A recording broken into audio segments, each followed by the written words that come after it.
Saviez-vous que les continents se déplacent constamment à une vitesse comparable à celle de la croissance de vos ongles? Pourquoi la Terre n'est-elle jamais immobile? Comment ces mouvements ont-ils façonné notre monde actuel? Dans cette vidéo, vous découvrirez les mystères de la dérive des continents, les indices fascinants qui ont conduit à cette théorie révolutionnaire, et ce que cela signifie pour l'avenir de notre planète. Restez avec nous pour un voyage captivant à travers le temps et l'espace. Notre planète, un joyau bleu et vert flottant dans l'immensité de l'espace. Un globe bleu et vert, parsemé de continents aux formes variées et aux histoires millénaires. Ces continents, que nous connaissons si bien aujourd'hui, n'ont pas toujours eu cette apparence. Ils ont évolué, se sont déplacés, se sont transformés au fil des âges. Mais saviez-vous que cette image familière n'a pas toujours été la même?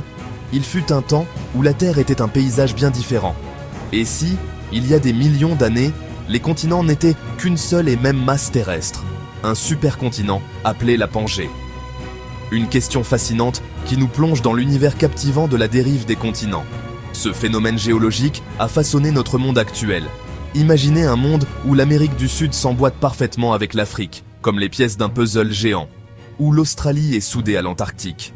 Difficile à croire, et pourtant, c'est la réalité que nous révèle la théorie de la dérive des continents.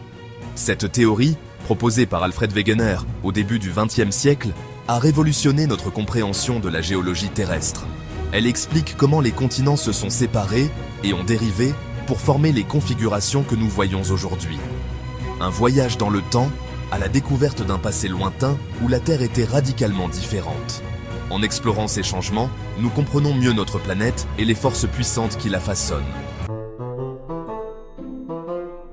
Au début du XXe siècle, un météorologue allemand du nom d'Alfred Wegener ose remettre en question les dogmes scientifiques de son époque. Son idée? Les continents ne sont pas figés, ils se déplacent lentement à la surface de la Terre, comme des navires à la dérive sur un océan. Wegener baptise sa théorie la dérive des continents. Il imagine un supercontinent unique, la Pangée, qui se serait fragmenté il y a des millions d'années. Les morceaux de ce puzzle géant auraient ensuite dérivé jusqu'à atteindre leurs positions actuelles. Une théorie révolutionnaire accueillie avec scepticisme par la communauté scientifique de l'époque. Malgré le rejet initial, Wegener persiste. Il est convaincu que sa théorie de la dérive des continents est correcte, même si elle est controversée et largement critiquée par la communauté scientifique de l'époque. Wegener, un météorologue de formation, se lance dans une quête passionnée pour prouver son hypothèse. Il accumule les preuves pour étayer sa théorie.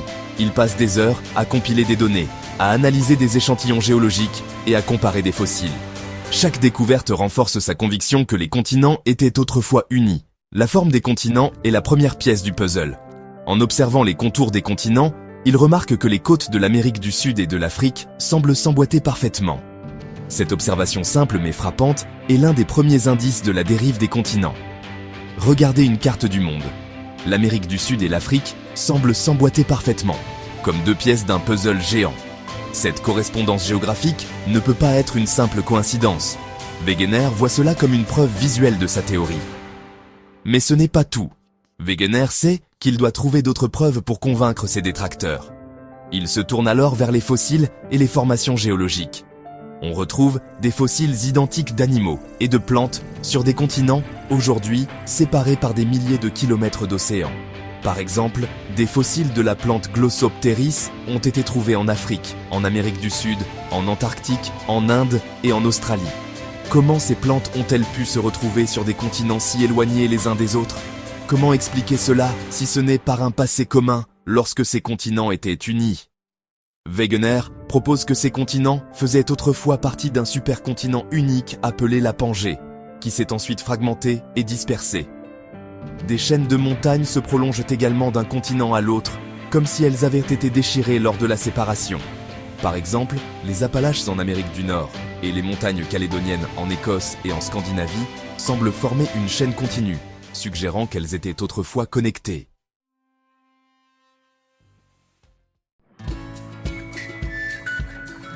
Des océans en expansion, la création de nouveaux mondes. Au fond des océans, le long des dorsales océaniques, du magma remonte des profondeurs de la Terre, créant de la nouvelle croûte océanique.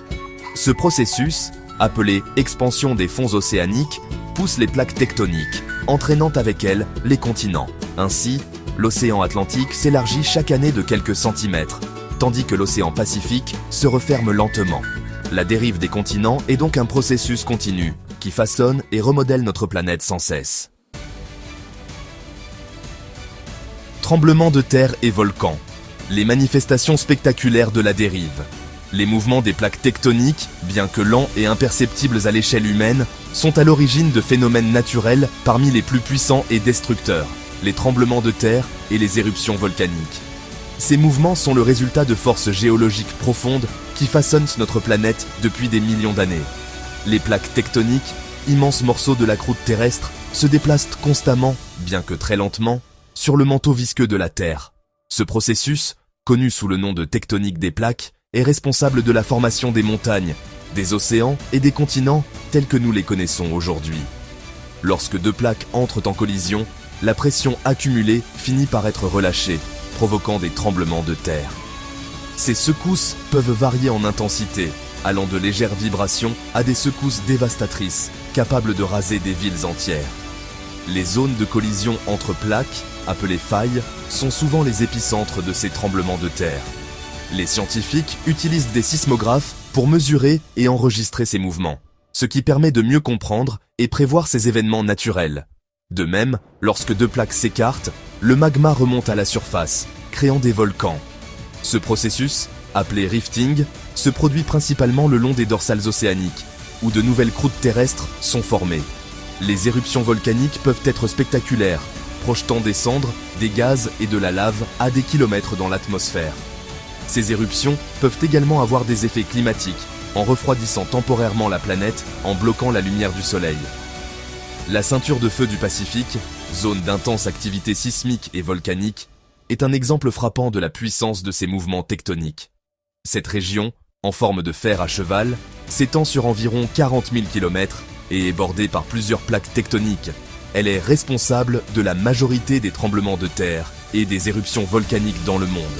Les pays situés le long de cette ceinture, comme le Japon, l'Indonésie et le Chili, sont particulièrement vulnérables à ces phénomènes naturels.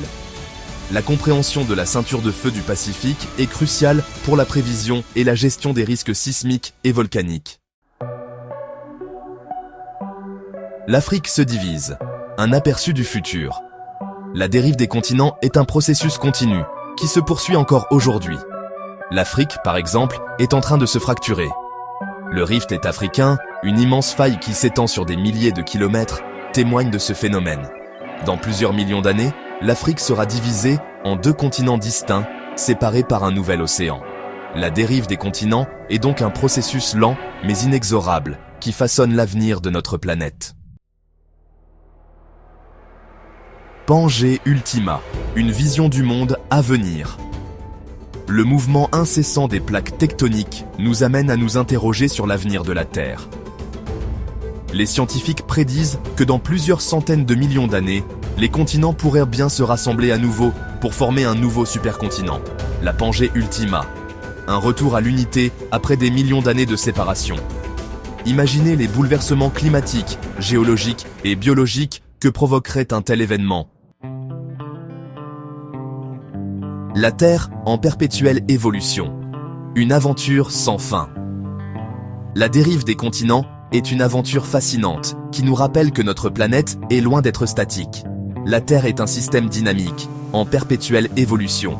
Les continents se déplacent, les océans s'ouvrent et se referment, les montagnes s'élèvent et s'érodent.